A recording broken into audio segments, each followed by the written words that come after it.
Hi guys, you're very welcome here to another episode on Narcon in relation to how narcissists think and behave in order for us to extract ourselves from the experience in one piece and move on and move forward into thriving within our lives after the experience.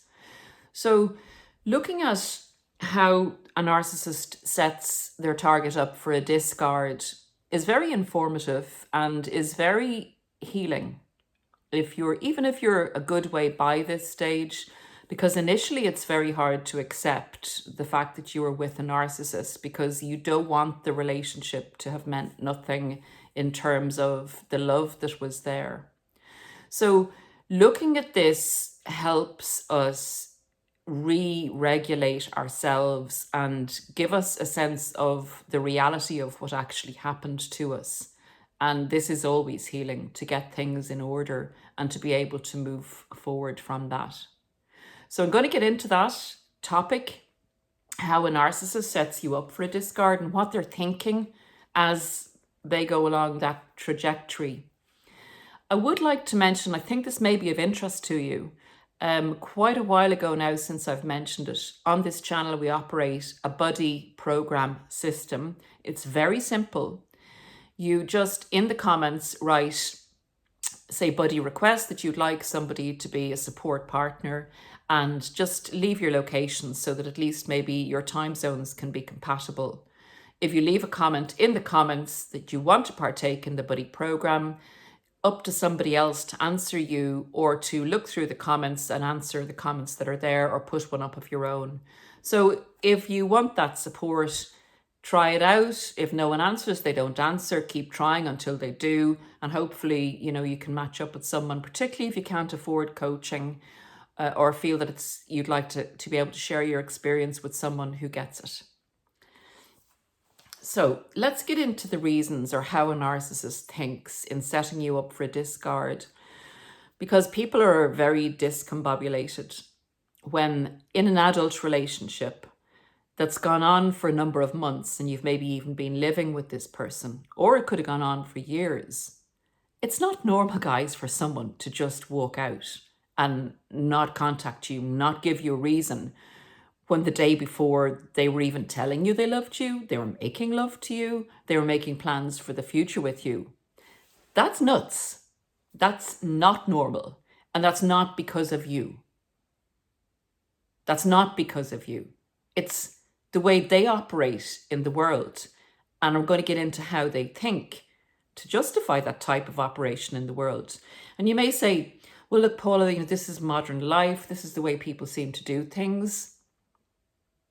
I know in our younger generations and for many of our younger viewers, it's hard out there in the dating world where people do this thing called ghosting. If you're in a sustaining relationship for any length of time, normal people, healthy people, even semi-crazy people do not do this. They don't go off without giving you closure, without even setting you up for saying that they're unhappy in the relationship. So let's delve into how these people, for want of a better word, because the cruelty they display towards others is disgraceful. So let's get into what happened to you. What were they thinking as they came up to this point, and kind of why did they do it? So this is a two-part video. The first part is how a narcissist sets you up for discard. And the second part is, why did they discard you like that? What was the reason for it? What was the agenda or the motivation? A lot of this is subconscious, but with a narcissist, but I believe they kind of know consciously what they're doing, and they have done it before and they continue to do it. They know it hurts people. So it's a case of them not caring, not having empathy for people that they do this to. That discard literally means they dump you, they go off, they maybe block you, or they go off with somebody else immediately, and you hear about them having a new relationship. And there has been no proper lead up to this. you may have gone through, and you will have gone through, and it could be years, or it could be a few months, or it could be 6 months of a devaluation phase, which is part of the narcissistic cycle. Love bombing, devaluation, discard, and hoover. And back again to love bombing, if you'll have them back or with somebody else, and then they come back to you after somebody else. Cycles. Narcissists are continually on bicycles, cycling away through life and never learning anything, and leaving a lot of destruction on the path behind them. So you will have gone through a devaluation, but you will have also been love bombed in between. So devaluation, loved, brought back up again, given hope again, slapped down again, brought back up again, given hope again, slapped down again. And it's usually not in a devaluation stage of the devaluation that they just walk off into the sunset. And we'll get into that, the reason for that, in the next podcast. So a narcissist has looked at you initially and thought, this is great, this is the love of my life, this is the one for me, they have this. These things they'll bring to me. Very excited, like a new toy, they're very engaged with you, and they're on the pig's back, so to speak, is an Irish expression, win nimwick, which is a bit of Gaelic for you thrown in there. They get you under control, as we know, with the love bomb and the validation, etc. Then they start to look at you as not pumping out as much supply as you used to, because you settle into the normal phase of a relationship where there is give and take, and the exhilaration has died down. In any normal human relationship that happens, but the narcissist sees this as you withdrawing from them, and they have to bring you under control, and they criticize you, trying to regulate themselves so that they can still remain in control and feel like you would do anything for them at any minute of the day. And that's the way they want you to be, servile, an extension of them, enmeshed with them. So as time goes on, the narcissist is always looking around to see if there's something better, because you're objectified. You don't have a heart or soul. You're not a person. You're just a benefit to the narcissist. Very hard to get our heads around this, particularly when the words don't match. And you're hearing the words, and there's a program running in your head that the narcissist has programmed into you in the love bomb stage. So it's very difficult to depersonalize it and see it like this. The narcissist is thinking at this stage that you're not up to scratch, that, so-and-so has a better model, one of you, be it a man or a woman, or two women together, two men together, whatever. You're just an object. This human being is an object. So they see another person, that one of their friends has a better object than they do, and they think, of course they think that they're amazing. They're God's gift to the world. So if you don't appear, you are not feeding this back to them on an impossible basis, because nobody is ever good enough for a narcissist, then you need to be put in your place. So you're devalued, then they don't want to lose you, they're not ready to lose you quite yet, or they haven't fulfilled their agenda to which or for which they came to the relationship. Maybe they wanted a financial payout before leaving you. Maybe they wanted your house. Maybe they wanted your life, your whole life. Maybe they wanted the job that you were going to get them into. Well, for whatever reasons, you may know of some of these reasons, and there may actually be other reasons that you'll never uncover. But they were there for a reason. So the things that come up for a narcissist as they're getting near the discard is, one, if they feel that they're closing in on the agenda that they've set for you, and that if they jump now, they're going to be able to go away with goodies. So for whatever reason, if they're coming up to that point where they feel it's the right time to go, and they're going to be able to get what they came to the relationship for, because you've turned out to be no dang good, you're not regulating them as much anymore, and you're not giving out the narcissistic supply. Another reason is that you may be you may be wising up and deciding that you need more from the relationship. So if those two things are kind of combined, and then if the third deadliest thing is combined in that they actually get a sniff of a new supply that they think is going to be better. And in a narcissist's eyes, somebody better is somebody that has the same amount of things that they wanted from you, and this person is just presenting them in a new package. Or they think, well, I've been with you for long enough, and if I have to look after myself here, you have a lot of problems. You're just not really, in their mind, they're kind of thinking this, I don't think I should stay in this relationship. This person isn't treating me well. And you could be doing 6 headstands in the morning, turning over cartwheels, serving them up breakfast. You could be the best person in the whole world. In the narcissist's eyes, even if you haven't done anything wrong, or if you've said no even once, or if they perceive that you're giving somebody else more attention, you become traitorous in their eyes, and they decide they've had enough.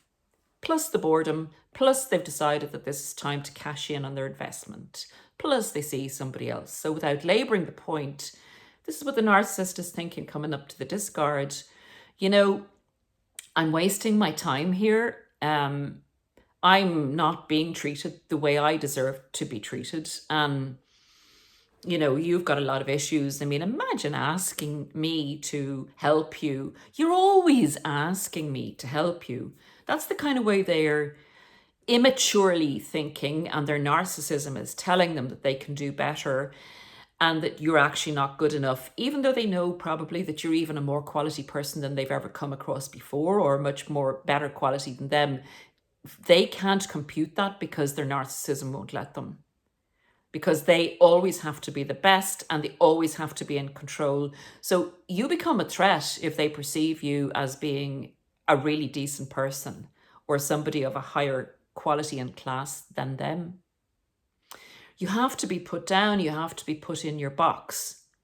So unbelievably, they all nearly, and leave your experience in the comments, will discard people at their most vulnerable time. When you're sick, when somebody's died on you, on your birthday, when you've lost a lot of money, when you've lost your job, they will pick a notable time.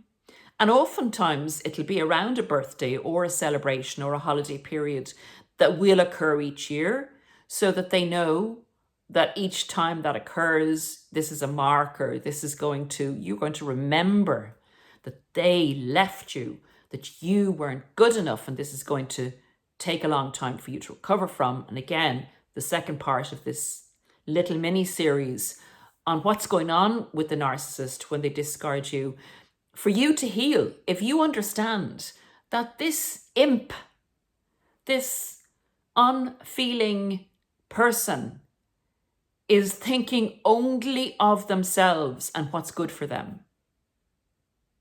Your feelings don't matter, other than they can manipulate them into leaving you at a very vulnerable time, to shelve you as an option. And I've always said this. That's why they hoover. They've invested time in you. They need to plop you on the shelf, make you stay there as long as possible. If they could put you in the freezer and keep you for 2 years instead of a year, they'd do that, take you out and thaw you down when they need you. It's all about them. It's all about lining up supply, shelving supply, looking for new supply, checking on old supply. Their life is just about their supply. Always keeping themselves fueled up. And some people would say, well, the narcissist is happy to do that and they're happy to live their lives like that. They're living their lives on a lower level because they're not able, they feel empowered and they go along and feel disempowered and threatened and then more empowered. But that's it. They flatline on empowerment and power and control. They don't get to reach the dizzy heights of joy, bliss, happiness, or go to the depths of feeling sadness and pain and personal growth through that type of awakening stage. They give you the opportunity to do that, not because they're being altruistic. They're actually expecting you not to survive the experience or to be very destroyed for quite a long time. But if you understand what's happened, that you've been dealing with a disordered person, feel the pain, grieve. It's a terribly distressing time, particularly when you don't understand why this person has just up and walked off and won't talk to you and block you and go off with somebody else. And this is maybe somebody in their 30s, 40s, 50s, 60s, 70s, 80s. As long as they can keep doing it, they'll keep doing it. So getting back to you, to use this experience, it's very raw when it happens first. And you, first of all, don't want to believe it's happened, that this person's a narcissist. And you'll go from, yes, they are, no, they're not. Yes, they are, no, they're not. It's about holding on to hope. It's about re-regulating your hormones. It's about going through a grieving process. When you go on this journey and you get clarification of what you dealt with and understand why a narcissist discards, it's shopping for a narcissist. It's returning an item that they believe doesn't suit them any longer and going into that store and purchasing similar item that suits them better, that they think suits them better. That'll be returned as well in time. So guys, I hope this has helped clarify the narcissist mindset when they're getting you ready for a discard. They're working on your self-esteem towards the end of the devaluation stage. And then, disgustingly, they will give you a kind of a mini love bomb just before the discard. Can you imagine? Can you imagine? It's so hard to get your head around that they would be so loving and then they'd leave you. You might even get a trip away, like a weekend away, just before the discard. So, stop looking at it as something wrong with you. Depersonalize it in as much as you can. Go through the grieving process, but you get on that path to heal. Do not let a person of this nature, of this ilk, of this cruelty, of this immaturity, of this blandness, of this predictability, of this boringness, keep you down. You have a purpose here. Go find it. Now's your time. Use the pain to awaken yourself to the joy that is life and that's in you. You don't find this in someone else. You find it through yourself first and then you share it with someone else.